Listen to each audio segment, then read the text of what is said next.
Here is the translation of the story More Neo Koi Kung into English. The Last Anchor, ***, Part 1, The Cry of the Past, 2017, ***. Arthur Jensen, 68 years old, stood before a pane of dirty glass. The glass didn't reflect much. Behind it lay a vast, dark space that had once been Zellers' store number 044, the store he had managed for 32 years. The place had been shuttered for 6 years, but Arthur still came here once a week, like a graveside vigil.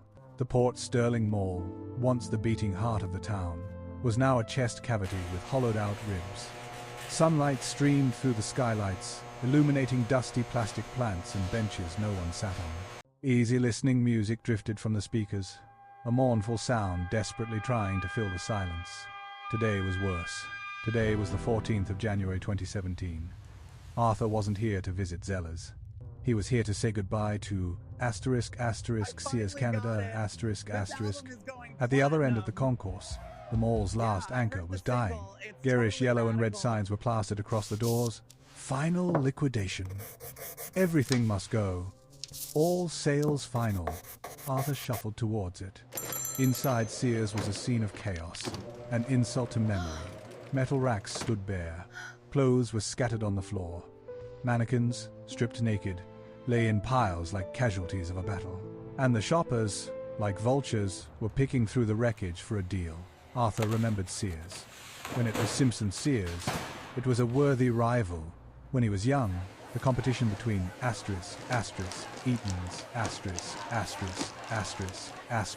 Simpson's, later Sears, and his Zellers had been a regal dance. They competed on quality, on service, on their Christmas window displays. Now, it was ending in a dignity-free rummage sale. He watched a woman wrestle over a kitchenware set, arguing with a teenager about the dented box. This wasn't shopping, this was looting. He turned away, feeling nauseous. As he reached the entrance, he almost collided with his daughter, Sarah, and his grandson, Ben. "Dad?" Sarah said, surprised. "What are you doing here?" Arthur gestured at the chaos. "Attending the funeral." Sarah, 38, a freelance graphic designer, sighed. She knew this mood. "Oh, that's a rotary "I phone. was just getting Ben a haircut. We used to have one The just place like here it." is cheaper than the one on Main Street." Arthur noticed the bags in her hand. One was from the discount barber shop. The other was blue and white. A Walmart bag? Picking up a few things on the way? Arthur asked, a tint to his voice he couldn't hide. Sarah frowned. "It's just groceries, Dad. Milk, eggs, cereal for Ben. It's almost 40% cheaper at Walmart than at Loblaws." 40%, Arthur repeated, the word sounding like a curse. "The price of convenience." "Dad, don't start," Sarah said, her voice tired. "I'm a single mom. I don't have the luxury of being nostalgic. I have to be practical." "Practical," Arthur said, "is what's happening in there." He pointed at the picked-over corpse of Sears. "That's the result of us choosing cheap over everything else." "No, Dad," Sarah snapped, pulling Ben's hand tighter. "That's the result of old companies that refuse to adapt. Sears didn't sell anything I wanted. Neither did your Zellers. You can't blame me for their failure." She led Ben away. The boy looked back at him, a confused glance. Arthur stood alone in the empty concourse. The mournful music swelled. He didn't blame Sarah. Not entirely, but she was wrong. They hadn't failed because they were old. They had failed because the fight was unequal. Part 2. The trade-off flashback. 1996. Christmas lights twinkled on the red Z logo. Inside Zellers number 044, Arthur was on top of the world. The store was filled with the smell of buttery popcorn, the plastic of new toys, and the hot, salty scent of fries from the skillet restaurant in the corner. It was the smell of community. Arthur was behind the layaway counter, helping a young woman named Mary. She had 3 kids and a threadbare winter coat. She was putting a down payment on 3 snowsuits and a Nintendo 64. "Thank you, Art," she said, her hand trembling as she passed him a $20 bill. If it wasn't for this, the kids wouldn't have a Christmas. That's what we're here for, Mary. Arthur smiled. Just pay a little each week. They'll be safe here for you.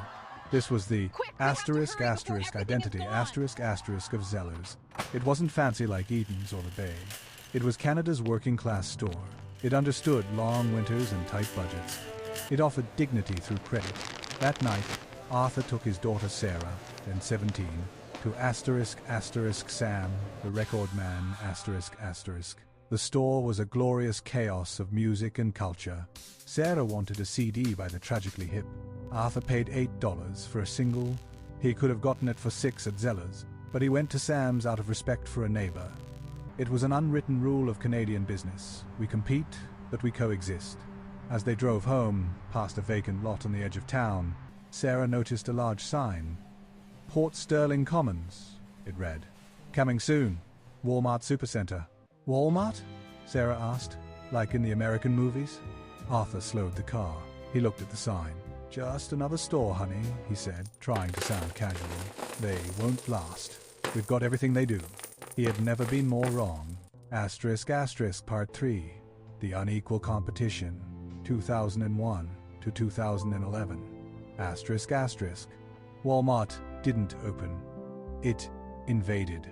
It wasn't like the friendly rivalry he had with Sears or the Woodward's store he'd worked at out west as a young man.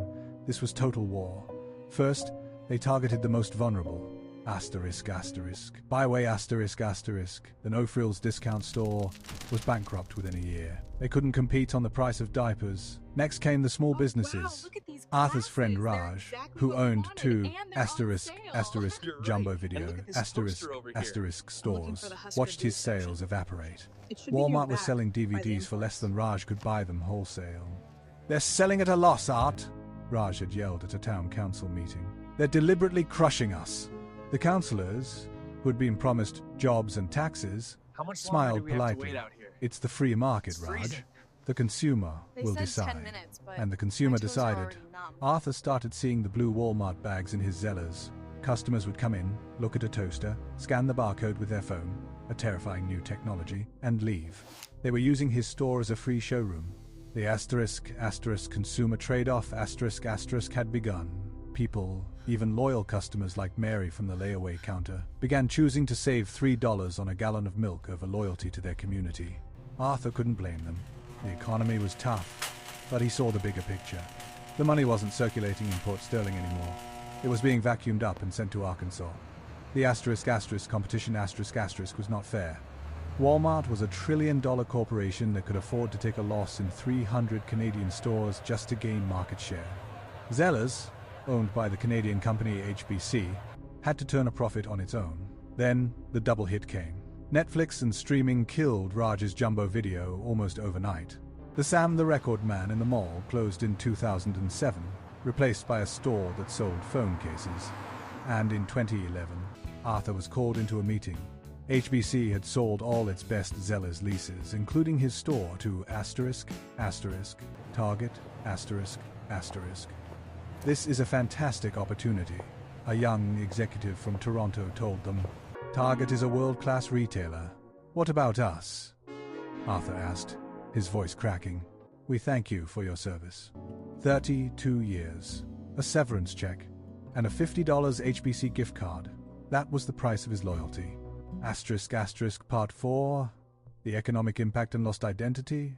The fall of Zellers wasn't just a job loss. It was a punch to the town's gut. The economic impact spread like an oil slick. Arthur's 120-plus employees were out of work. Many were in their 50 seconds and 60 seconds, untrainable for the new economy. They went from stable, middle-class jobs to part-time, minimum-wage work at Walmart, or to nothing at all. The Skillet restaurant closed, which meant its local potato and beef suppliers lost their biggest client. The smaller stores in the mall, which had survived on Zellers' foot traffic, began to die. The shoe store, the little bookstore, the jeweler, all closed, leaving empty storefronts. The Midland Mall, the heart of Port Sterling, was going into cardiac arrest. Then came the humiliation of Target. They arrived with American arrogance, painting everything a bright, sterile red, but forgetting to stock the shelves. Their prices were higher than Zellers. They didn't have the skillet restaurant. They didn't have layaway. They didn't understand Canadians. In less than 2 years, they failed spectacularly, leaving behind an even bigger, emptier shell, a billion-dollar monument to corporate stupidity. Arthur started seeing his ghosts all over town. He'd see Raj, the former Jumbo Video owner, driving for Uber. From video king to gig driver, Raj said with a tired smile while driving Arthur to a doctor's appointment. At least I'm still working for an American algorithm. He'd see Mary, his old layaway customer, working a cash register at Walmart. She avoided his gaze. The shame was palpable on her face. She was no longer a respected customer. She was a cog in the machine. Sarah, his own daughter, was struggling too. As a freelancer, she was competing in a global marketplace where designers in India or the Philippines would do her job for 1/10 of the price. She was a victim of the very system she was defending. "It's the global economy, Dad," she'd said during one tense Sunday dinner. "No," Arthur had countered. "It's our loss of identity, Do you remember Eaton's Do you remember how you used to wait for their Wishbook Christmas catalog? Do you remember walking into a store where they knew your name?" "I remember," Sarah had said, her voice small. "But memories don't pay the bills, Dad." "But they build a community." Arthur had slammed the table. "We've traded a community for a bargain. We've traded Canadian businesses that paid taxes here, that sponsored the local kids' hockey team for multinational corporations, that funneled their profits to the Cayman Islands. We sold our soul for 40% off cereal." The silence in the room had been deafening. Even Ben, his grandson, was affected. He would never know the experience of flipping through VHS cases. He'd never know the thrill of going to **** consumers distributing ****, filling out the order slip, and waiting for his item to appear on the conveyor belt.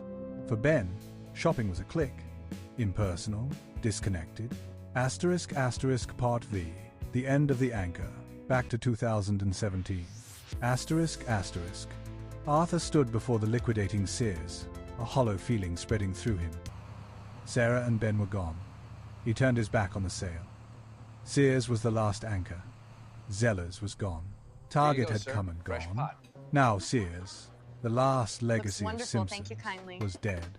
The Port Sterling Mall was now officially a corpse. Soon, it would be bulldozed to build luxury condos. Another cold replacement for community. He walked past his old Zellers store one last time. On the grimy glass, someone had drawn a single red Z in lipstick. A final tiny mark of defiance. Arthur thought of his daughter's words. "You can't blame me." Maybe she was right.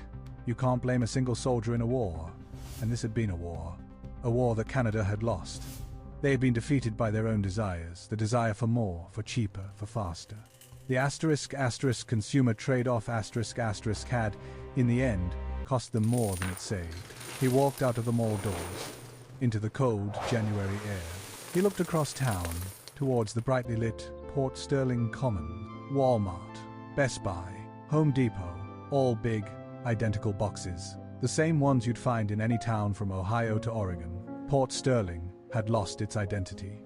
It didn't feel like Canada anymore. It felt like anywhere. He pulled out his phone. He called Sarah. "Honey," he said, his voice thick. "I'm sorry." "Dad," she began. "No, I'm sorry. You're right. You're doing what you have to do, just like I used to." He took a deep, shuddering breath. Do you want me to come over tonight? We can watch a movie. I can pick up a pizza on the way from Mr. Giovanni's." There was a pause. Then Sarah said, "Yeah, Dad, that'd be nice. Ben would love that." Arthur hung up. Giovanni's Pizza had been struggling ever since Domino's and Pizza Hut started their $5 price war. Arthur started walking, his steps echoing in the empty parking lot. He wasn't going to Walmart. He wasn't going to Amazon. He was going to Giovanni's. Zellers was gone. Sears was gone. The mall was dead. The big war was over. But Arthur Jensen realized that the real fight, the one to keep the town's soul, was fought in small transactions every single day. He had lost the battle for the anchor, but maybe, just maybe, he could still help save the small boats.